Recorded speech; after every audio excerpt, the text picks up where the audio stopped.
안녕하십니까, 정희태입니다.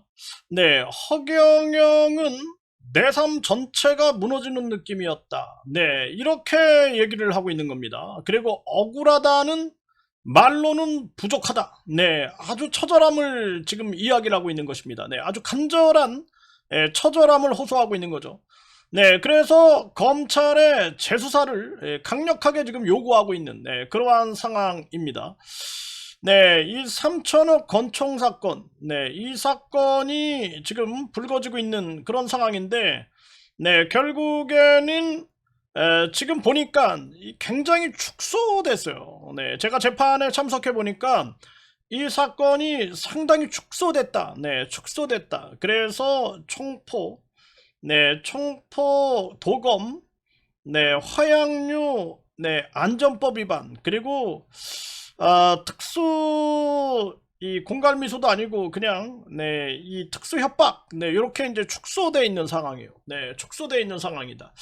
그러다 보니까 이 부분에 대해서 이제 이 허경영은 억울함을 호소하고 있는데 이 재판 현장에 이 허경영 측에서 안 나오고 있다. 네, 제가 그 얘기를 했어요. 그래서 아주 클라이막스 상황이 있었다. 네, 그래서 대순진리의 박기성 위원장, 네, 이분이 그 현장에 있었고, 이분이 증인을 서는 날, 증인을 서는 날에도 아주 어렵게 저와 이제 저의 함께 하시는 분들이 네, 그분이 증인을 서기를 간곡히 바랬고, 네, 저도 정중히 부탁을 했고, 네, 그래서 아주 어렵게 이분이 이제 증인을 섰는데 그때도 허경영 측에서 나오지 않았다. 제가 말씀을 드렸습니다. 전 영상에서. 네, 그리고 또 한 분이 녹취록을 검찰에 제공을 해서 검찰이 그것을 추가 송치하는 추가 송치하는 그런 사건이 있었어요. 네, 그날도 이제 허경영 측에서는 아무도 나오지 않았습니다. 그래서 한 번은 여러 명이 나와 있길래 나는 이 허경영 측에서 나왔나 보다 했는데 보니까 다음 사건 또는 전 사건 이 사람들이 나온 거지. 네, 이 허경영 측에서는 제가 나갈 때는 개미 한 마리도 보지 못했다. 네, 그래서 좀 이상하다. 네, 이게 이제 제 뇌피셜로 뭔가 이 버림받은 건 아닐까. 네, 이런 생각을 했다. 이런 말씀을 드렸는데요. 그러니까 허경영이 지금 피를 토하는 심정으로 이런 얘기를 하고 있는 거예요. 네, 그래서 도리어 오원복 피해자가 허경영 누명 벗겨주나. 네, 그래서 오원복 피해자가 서울 서초경찰서에다가 이 사건을 너무나 축소되어 있으니까 그래서 간단하게 그냥 특수협박이나 또는 이 화약 안전류, 화약 도검, 총포 안전법 위반으로 축소될 게 아니다 해가지고 특수공갈미수로 다시 고발을 하는. 네, 그러니까 허경영 측에서 고발을 하면은 이게 지금 신빙성이 좀 많이 떨어지나 봐요. 네, 그래서 결국에는 이제 불송치가 됐다. 이런 식으로 지금 기사가 나오고 있는 거죠. 네, 그런데 이 오원복 피해자분이 이거를 고발을 하면은 이거 굉장히 신뢰성이 높아져 버리거든요. 신뢰성이. 네, 이게 누가 하느냐가 참 중요한 거예요. 네, 신뢰성이 굉장히 높아지는데 이런 일이 지금 벌어지고 있는 겁니다. 네, 그래서 도리어 이제 허경영의 누명 그리고 허경영의 억울함이 이게 이제 이 억울함이 벗겨지는 게 아니냐 이런 예측을 하게 되는 것입니다. 그런데 이제 이 오원복 선생님이 뭐 허경영을 도우려고 하는 게 아니라 사실상 본인도 피해자다라는 거예요. 어떻게 보면 허경영과 동시에 이 오원복 선생님이 요 사건, 요 3천억 건총 사건에서는 피해자, 피해자, 둘 다 피해자다. 허경영과 오원복 선생님 피해자다. 요렇게 지금 비춰지고 있는 거죠. 그러다 보니까 허경영이 말도 안 되게 오원복 선생님이 3천억을 요구했다. 뭐 건총, 조폭과 연루됐다. 막 이런 식으로 허경영이 12번을 올렸는데 이게 너무 이상한 거죠. 네, 아무리 바보가 아닌 이상 그걸 실명을 언급해서 올려버리게 되면은 그 허위사실유포 명예훼손이 되잖아요. 네, 그런데 그걸 올려버렸단 말이죠. 그러니까 허경영이 굉장한 확신을 가지고 올린 게 아닐까. 네, 그런데 녹취록이 나온 거죠. 녹취록이 들어보니 A씨가 내가 오원복한테 이 3천억 공증을 받았다. 이 돈은 어디에 쓰든 묻지 않기로 했다. 이런 녹취록이 나오는 거죠. 네, 그리고 또 하나는 내가 그 여자한테 아무것도 뭐 묻지 마라. 네, 이러면서 석장 3천억, 3천억을 이 언급해가지고 너 3천억 먹어라. 허경영한테 3천억 먹어라 했다. 이런 녹취록이 나오는 거죠. 네, 그것 때문에 이제 결국에는 이 A씨 이자는 이제 저희가 활동하고 있는 단체에서 제명을 당합니다. 제명을 당하고 횡령, 그리고 지금 배임으로 고발 상태에 놓여져 있어요. 고소 상태에 놓여져 있습니다.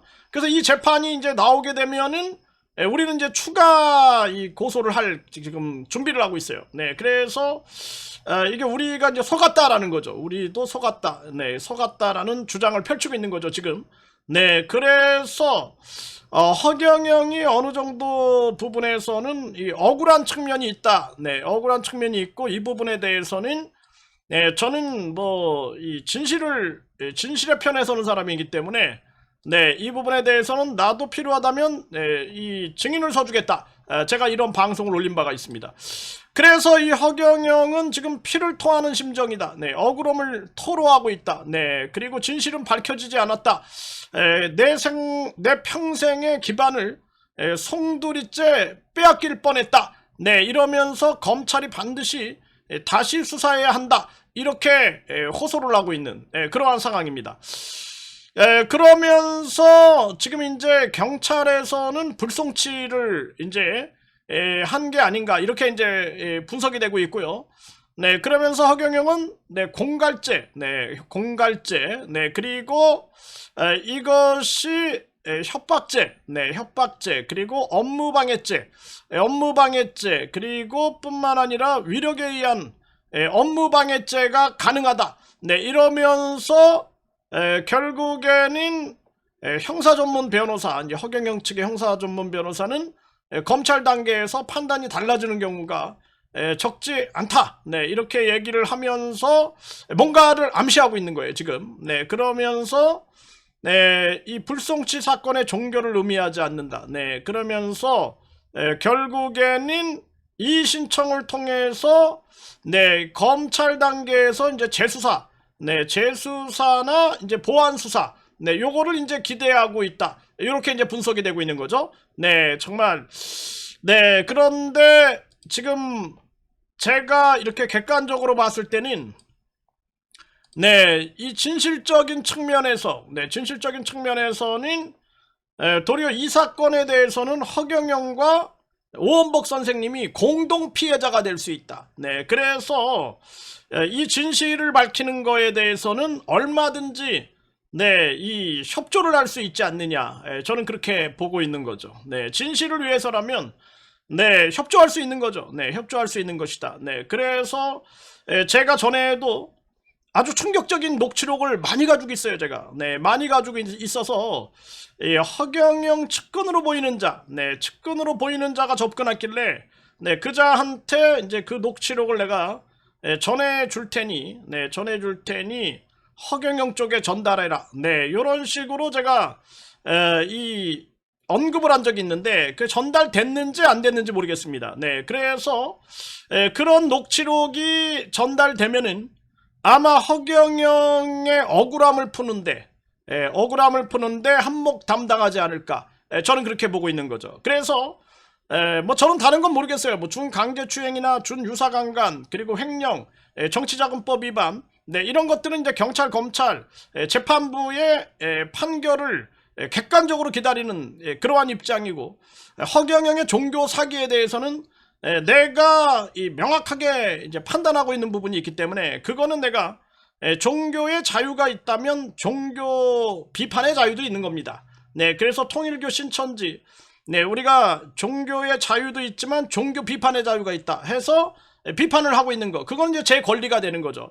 허경영이 종교의 자유의 권리가 있는 것처럼 저한테는 종교 비판의 권리가 있다. 종교 비판의 자유의 권리가 있다. 요거는 이제 명백한 부분이다. 하지만 허경영이 잘못됐다라고 판단하지만 허경영이 예를 들어서 억울하게 누명을 쓴다든지 억울함을 호소한다. 그것이 거짓 때문에 억울함이 만들어진다. 그러면은 그때 저는 허경영 입장에서 허경영을 대변할 수도 있다. 네, 요게 이제 저의 입장입니다. 그래서 아무리 내가 싸우고 있는 상대라도 그 사람이 부당하게 또는 불의에 의거해서 고통을 받고 있다. 그러면은 양심 있는 사람이라면 그 사람을 같이 쳐 죽이는 게 아니라 그 사람의 그 억울함을 벗겨줄 수 있는 그게 바로 선비 정신이 아니겠는가. 저는 그렇게 보고 있는 거예요. 그래서 아무리 나를 비판하고 나를 싸우는 사람이라 할지라도 그 사람이 뭐 누명을 썼다 또는 부당한 탄압을 받는다. 그러면 나는 그 사람 편에 나의 적이라 할지라도 그 사람 편에 서서 그 사람을 대변할 수 있다. 요것이 이 지식인으로서의 저의 태도다. 저는 그렇게 보고 있는 거죠.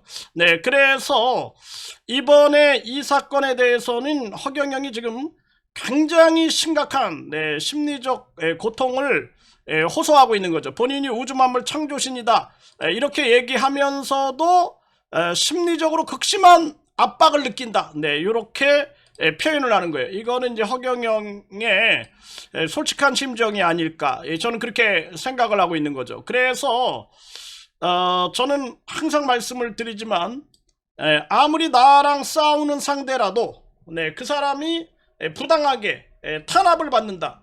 그렇다면은 그 사람을 대변할 수 있다. 이것이 저의 양심의 기준이다. 저는 그렇게 보고 있는 것입니다.